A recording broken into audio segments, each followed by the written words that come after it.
Hello, today I would like to go over exactly what is binary and how to use it. Well, binary is a number system, just like the decimal system we are used to. However, unlike the decimal system that deals in base 10, the binary system deals in base 2. Binary, which has been made important with the use of computer technology, uses the two digits to represent on and off, with 1 representing on and 0 off.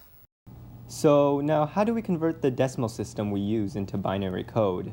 To show this, we'll take the number 147 and turn it into binary. Well, first thing you want to do is write down powers of 2 from 0 to the 7th power. Now, if you evaluate these column headers, you will notice that you may have seen these numbers from other places. Well, it is of no coincidence we see in the technology that we buy. It is because of binary that memory is offered in these values. Now, back to converting. How do we get 147 into binary? Well, first we must find the largest possible value that fits into 147. Since 128 is the largest value that can fit into 147, we use a 1 to represent it. After that, we take 128 and subtract it from our original number. We are left with 19. So what we do after this is we find the next largest possible number that can go into it. Since 64 can't go into 19, we're going to represent that with a 0. And the same goes for 32, so that's also going to be a 0. However, 16 can go into 19, so we're going to represent that with a 1 again. So we take our remaining number 19 and subtract it by the 16 we just got, leaving us with 3. Now, continuing on with the rest. Since 8 does not go into 3, it's going to be represented by a 0. Same goes with 4. So the next one is 2, which 2 can go into 3, so we're going to represent that with a 1.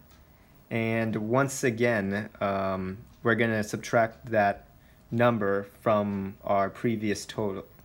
So we're going to subtract 2, leaving us with 1. Now, of course, 1 can go into 1, so we're going to represent that with a 1. Now, this string of 1s and 0s that we got from doing this is our representation of 147 as binary code. Now that we know how to convert decimal numbers into binary numbers, how do we add binary together? Well, it's pretty simple. However, there are a few rules to keep in mind, such as 0 plus 0 equals 0, 0 plus 1 equals 1, 1 plus 1 equals 0 carrying over the 1, 1 plus 1 plus 1 equals 1 carrying over 1. Well, let's do an example. So here we have two binary numbers and we're going to add them. So just like normal addition, we're going to start from the right. So first we have a 1 plus 0, which as we can see from the rules, 1 plus 0 equals 1. Now we have 1 plus 1, which is a 0 carrying over the 1. This is also another 1 plus 1, so it's going to be another 0 carrying over a 1. Again here.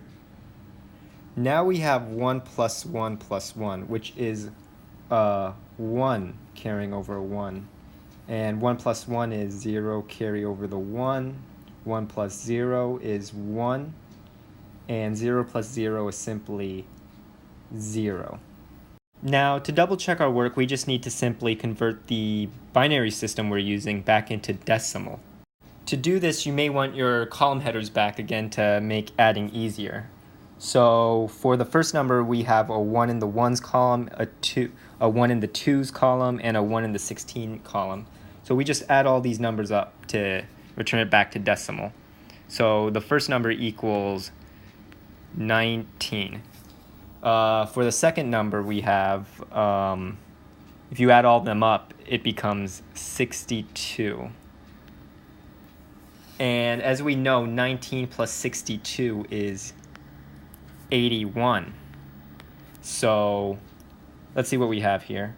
we have a 1 here, and a 16 here, and a 64 here, where all the 1 switches are turned on.